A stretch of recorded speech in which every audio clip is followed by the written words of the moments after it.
자, 오늘은 실리콘밸리를 살아가고 있는 공학 박사 출신으로서 컴퓨터를 개발하는 사람 입장에서 여러분들에게 인공지능에 대해서 한마디 해드려 보도록 하겠습니다.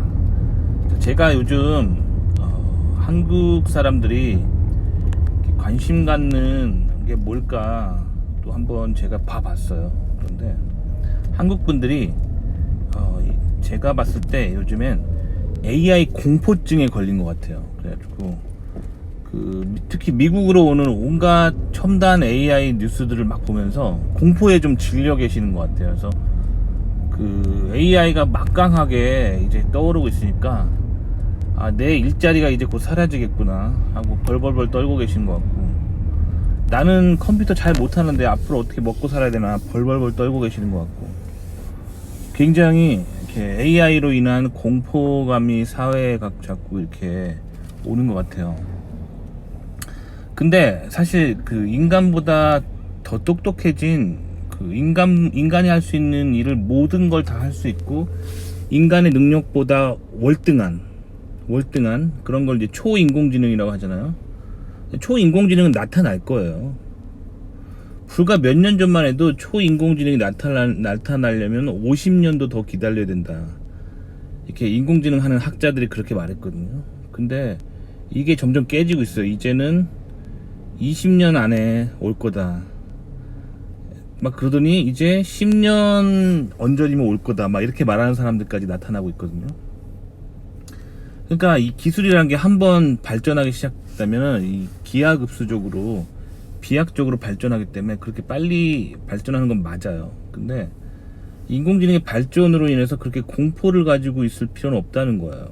그러니까 흔히 좀 이렇게 우리가 사람들이 사회에서 갈등이 생겨서 싸움이 났을 때 한번 생각해 봅시다. 자, 저보다 등치가 큰 사람 있어요. 막 온몸이 근육질이고 등치가 엄청나게 큰 사람이 있어요. 그리고 그 사람이 예를 들면 흉기를 들고 있다고 쳐봐요. 야구방망이를 들고 있다고 쳐봐요. 1대1로 붙으면은 못 이기겠죠. 막 몸도 되게 좋고 등치도 되게 크고 야구방망이 가지고 막 휘두르고 있으면 딱 보면 위압감이 느껴지고 되게 겁이 나잖아요. 내가 맞을 것 같고, 그쵸? 근데 흉기를 들고 있는 몸 좋은 사람의 정신세계를 알고 있으면 겁날 게 하나도 없어요. 그래서 그 사람이 오른쪽으로 갈지 왼쪽으로 갈지만 알고 있으면 반대로 가서 피하면 되는 거잖아요. 되게 간단한 거예요. 이해 가셨나요? 그러니까 그거를 자꾸 이제 본인이 힘으로 다가오는 야구방망이를 어떻게 안 맞아볼까 혼자 머리 굴리니까 무서운 거예요. 근데 그 사람이 왼쪽으로 갈지 오른쪽으로 갈지를 알고 있으면 그 사람이 가는 반대 방향에 숨으면은 한 대도 안 맞는 거예요. 되게 간단한 겁니다. 아시겠죠? 그러니까 인공지능 시대가 왔을 때 인공지능이 실질적으로 인간이 살아가는 사회의 거의 모든 것을 장악해버리고 인간이 이제 할 일이 없어지고 쪽박 차겠죠. 그렇게 되는 초인공지능 사회가 올 거는 불보듯 뻔한 일이에요. 아주 그냥 당연히 오겠죠. 하지만 그 방향만 알면 돼요. 그래서 인공지능의 핵심 알고리즘이 뭔지만 알면 돼요. 그래서 제가 반복적으로 말씀드리잖아요. 인공지능은 종교의 원리를 가지고 돌아가고 있다라고 말씀드렸잖아요. 인공지능의 핵심 알고리즘은 종교예요. 그러니까 특히 공대생들이 종교를 너무 모르잖아요. 공대 컴퓨터 사이언스 이런 거 하시는 분들은 대부분 무신론자잖아요. 그래서 종교가 뭔지를 몰라요. 종교가. 그리고 그냥 대부분 무신론자로 컴퓨터 프로그래밍을 하기 때문에 님들의 눈에는 이제 컴퓨터 인공지능 알고리즘이 뭘로 보이냐면 데이터를 GPU로 빨리 학습해서 머신러닝을 통해서 모델링을 만들고 그 모델을 통해서 수학적으로 있을 법한 범위 안에 드는 어떤 결과값을 도출해서 그거를 가지고 무엇인가를 하는 거, 이게 인공지능이라고 생각하고 있잖아요. 그쵸? 그러니까 종교를 좀 아셔야 돼요. 종교란 건 뭐냐면 인간의 정신세계를 돌리는 알고리즘이에요. 그래서 다양한 종교가 있죠. 우리가 살고 있는 세상엔 뭐 기독교, 천주교, 불교, 힌두교, 뭐 원불교, 뭐 그 외에 뭐 각종 이단 사이비 종교 등 다양한 종교들 있잖아요. 근데 왜 그 사람들이 그걸 믿을까 생각해 보면은 그 뇌의 알고리즘이랑 관련된 거예요. 그러니까 뇌가 생각하는 알고리즘. 그러니까 컴퓨터 프로그래밍 하시는 분들 다 그런 알고리즘이 뭔지 들어봤죠? 1부터 10만까지 수를 큰 숫자로 큰 숫자부터 작은 숫자까지 소팅한다고 쳐봐요. 그럼 이 랜덤한 숫자를 소팅할 때 알고리즘 되게 많잖아요. 효율적인 알고리즘이 있는가 하면 비효율적인 알고리즘이 있죠. 알고리즘에 따라서 인간의 정신세계도 그 효율적이 될 수 있고 비효율적이 될 수 있다는 거예요. 그게 종교예요. 알고리즘입니다. 그렇기 때문에 이 알고리즘이라는 게 결국 종교고 종교가 알고리즘이에요. 근데 이제 컴퓨터 프로그래밍 하시는 분들은 대부분 종교 생활 안 하기 때문에 이 종교라는 거는 우리의 삶과 상관이 없다라고 생각하잖아요.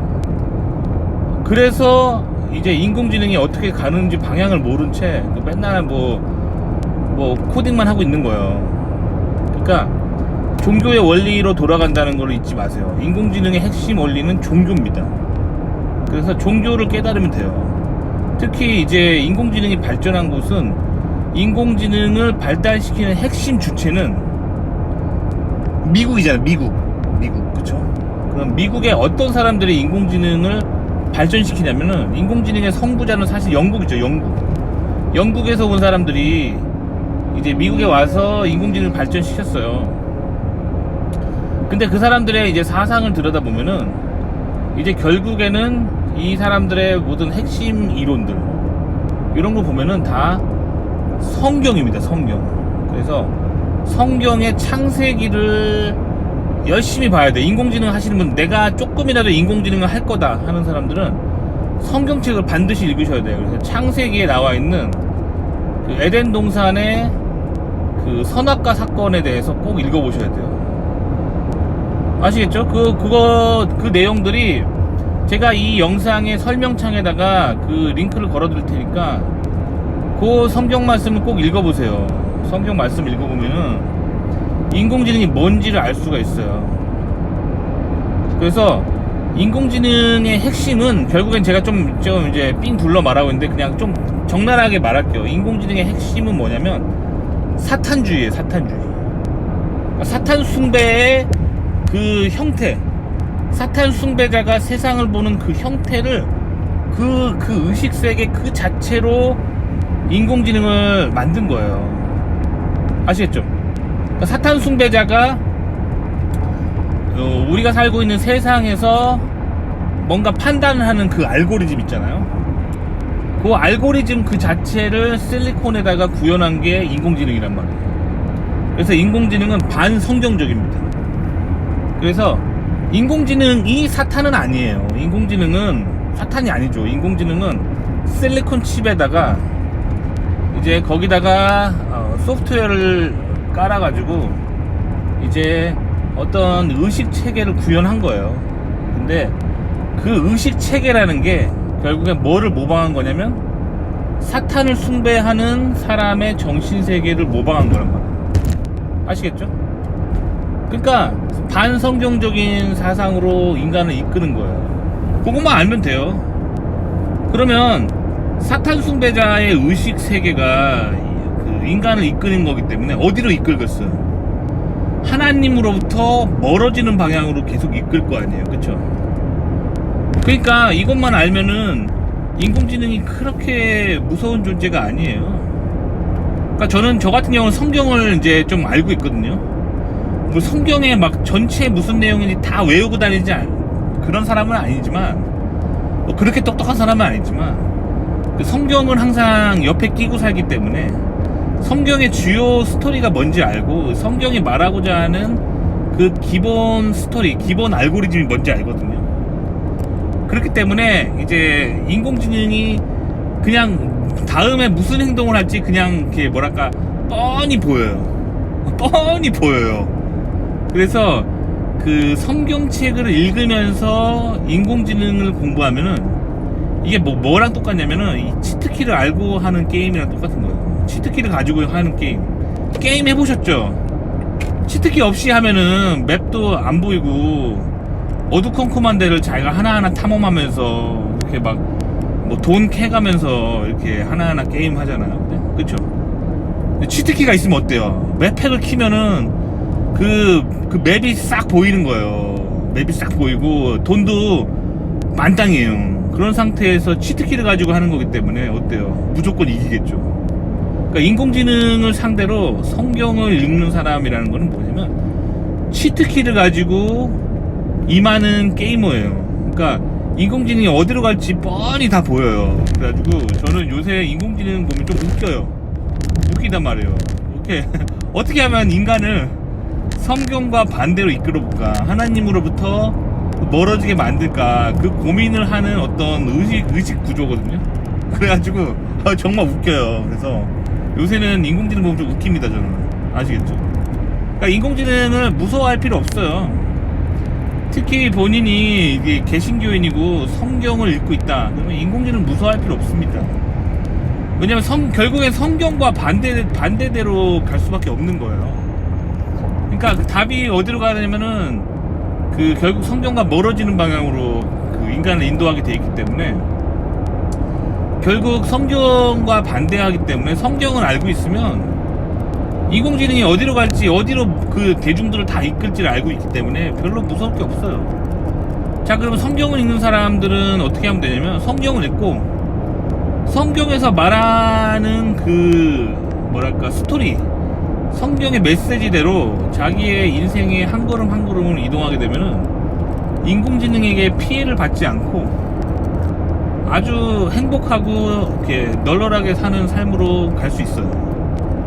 아시겠죠? 그래서 이 실리콘밸리 살아가면서 성경책을 정말 열심히 읽는 거예요. 하지만 이제 인공지능이 무서운 사람들은 어떤 사람들이냐면, 하나님을 안 믿는 사람들 앞에서는 진짜 무섭죠.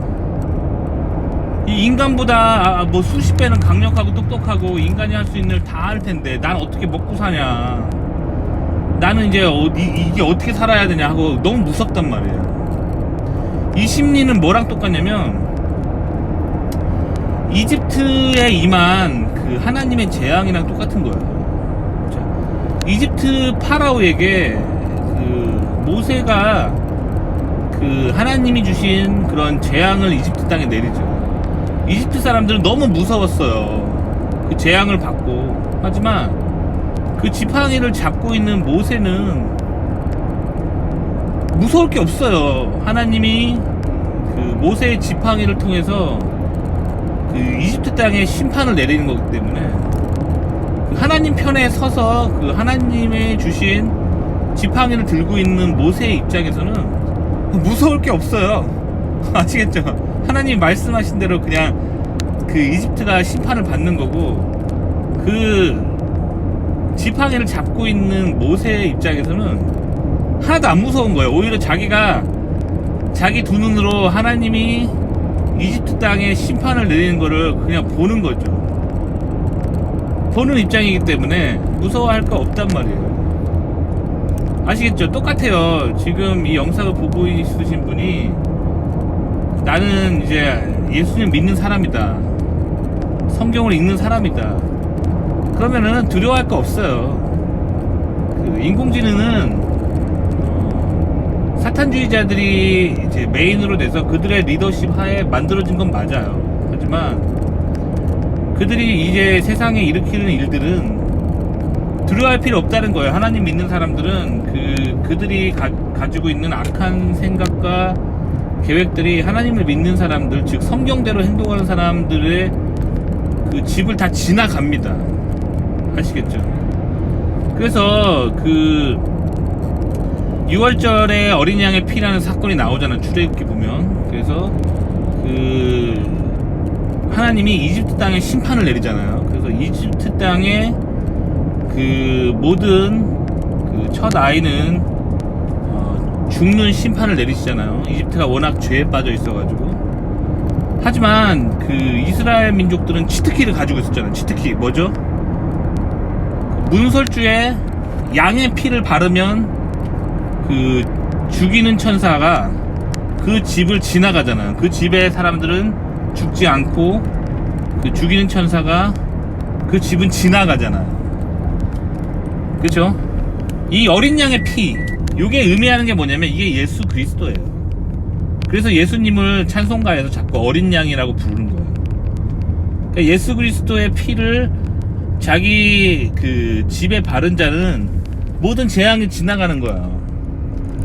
그때 있었던 일이 이제 이집트에서, 고대 이집트에서 있었던 일이고, 그게 지금 앞으로 2023년, 2024년, 2025년에 이제 우리가 살고 있는 땅에 나오는 거예요. 그러니까 인공지능이라는 존재는 재앙이죠. 너무 무섭죠. 하지만 그 예수 그리스도의 보혈을 믿는 자는 그 인공지능으로 인한 그런 세상의 그런 대혼란이 피해간다는 거예요. 그러니까 단순하게 그냥 나 일요일날 교회 왔으니까 나는 별일 없겠지, 이게 아니라 성경을 실제로 읽어야겠죠. 그 성경의 스토리를 이해하고 성경이 말하는 그 메시지를 파악하면은 인공지능은 성경이 말하는 그 스토리의 그 기본적인 메시지와 반대로 움직인단 말이에요. 그러니까 인공지능이 다음에 어떤 체스를 둘지 그 수가 뻔히 보여요. 뻔히 보인다니까요.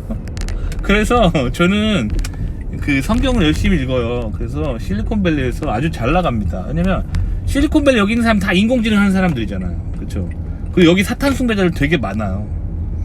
그래서 그들이 이제 다음 이 체스를 둘 때 이 인생이라는 체스, 이 세계를 놓고 주도권을 놓고 그들이 체스를 두고 있잖아요. 그 사람들이 다음 수를 무슨 수를 놓을지는 저는 다 알고 있어요. 그래서 별로 겁나지 않아요. 왜냐면 거기를 내가 안 가면 되는 거잖아요. 그쵸? 안 가면 됩니다. 아시겠죠? 그러니까 그쪽으로 안 가는 쪽으로 가면은 저는 너무 행복하고 되게 편한 거예요. 그러니까 인공지능 때문에 두려워하실 필요 없고, 그 두려워하실 시간에 성경책을 읽으세요.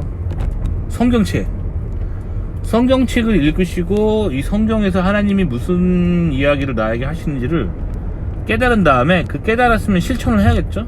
실천을 하면은 그 세상의 모든 재앙에 피해 간다는 거예요.